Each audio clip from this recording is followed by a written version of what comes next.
இப்போ இந்த ஊக்கு வந்து பிரதீப் அந்த ஒரு கான்ஃபிடன்ஸ் இல்லை அப்படின்னு கான்ஃபிடென்ட்டாக சொல்லு. ஊல ஒரு கான்ஃபிடென்ஸா? ஓகே. அந்த இப்போ ஒரு சொன்னல அந்த மாதிரி இன்னும் கொஞ்சம் அதிகமாக. அவ்வளோ இல்லை. நீ சொல்லும் போது வெளியே இருக்கிறவங்களுக்கா கேட்கணும், உனக்கு நீயே ஒன்று அப்படி பண்ணிக்கிறது தானே. சரி சரி சரி. இது சொன்னா கேட்கவே கேட்காது. ஓகே. இப்போ என்ன பண்ற, மூட் அப்படின்னு சொல்லிட்டு இப்படி ஏற்றி கட்டணும் அப்படின்னு சொல்லிட்டு இப்படி ஏற்றி கட்டணும். இவ்வளோதான். ஒரு இவ்வளோதான். ப்ளோ இருக்குடா. ஓகே. கிராக் ஆயிடுச்சு. பேஸாக சொல்லு. ஓகே. ஊவை கான்ஃபிடென்ட்டாக சொல்லணும், பேஸோட சொல்லணும், கிராக் ஆகக்கூடாது, மூச்சு வரக்கூடாது, மூச்சு விடணும், சத்தமாகவும் இருக்கக்கூடாது, சத்தம் இல்லாமல் இருக்க முடியாது, ஒரு மாதிரி கேட்குற மாதிரி இருக்கும்.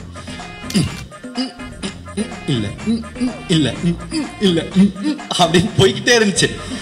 ஓய்யோ செத்தேன்டா இன்னைக்கு அப்படின்ற மாதிரி தான். அவ்வளோதான் முடிஞ்சு இந்த டப்பிங்கு அப்படின்னு மனசில் நினச்சிக்கிட்டேன்.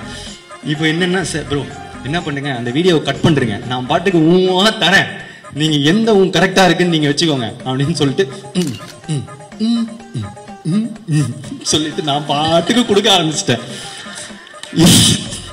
இதில் அப்பவும் சாட்டிஸ்ஃபேக்ஷன் இல்லை, என்ன பண்ணுறது தெரியல. அதுக்கப்புறம் ப்ரோ நீங்கள் ஒரு தப்பாக எடுத்துக்கலாம், ஒன்று செய்யலாமா, ஊவோட வாய்ஸ் யாருக்கும் தெரியாது, நீங்கள் வந்து அந்த மட்டும் கொடுத்துட்டீங்கன்னா ஆடியன்ஸுக்கு தெரியாது, விட்டுடலாம். அது எப்படிரா, இவ்வளோ ஊழியே நான் இவ்வளோ பர்ஃபெக்ஷன் பார்க்குறேன், என் வாய்ஸ் வந்தால் தப்பாக இருக்காது அப்படின்னாரு. அப்புறம் நான் பல 100 ஒரு அரை மணி நேரம் 1 மணி நேரம் போச்சு ஊழியே. ஒரு இப்போ கூட சாட்டிஸ்ஃபேக்ஷன் இல்லை, ஏதோ கிடைச்சது வந்துருச்சுன்னு சொல்லி விட்டாரு. ஸோ அப்படி பார்த்த ஒருத்தருக்கு சரி இப்படி பண்ணுறாரு அப்படின்னு யோசிக்கும் போது, சரி நான் ஏன் பண்ணேன் அப்படின்னு கேட்டால், ஏன்னா நம்பினேன் நல்லதாக தான் பண்ணுவார், எனக்கு ஃப்ரெண்ட் இல்லை. ஏன்னா ஒரு ஃப்ரெண்டு சில நேரத்தில் வந்து அன்பா சொல்லுவான், சில நேரத்தில் அடித்து சொல்லுவான், ஆனால் நமக்காக நல்லது மட்டும்தான் சொல்லுவான்.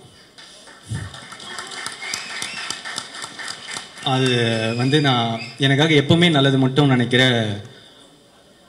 அஸ்வத், எனக்கு அஸ்வத் ப்ரோ, நான் எப்பவுமே அவர் ப்ரோன்னு கூட சொல்கிறார் என்ன.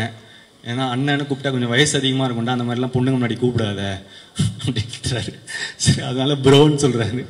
ஆனால் எனக்கு வந்து உண்மையிலே என் மனசுலேருந்து நான் என்றைக்குமே ஒரு அண்ணாவை தான் பார்க்குறேன். தேங்க்ஸ்ண்ணா.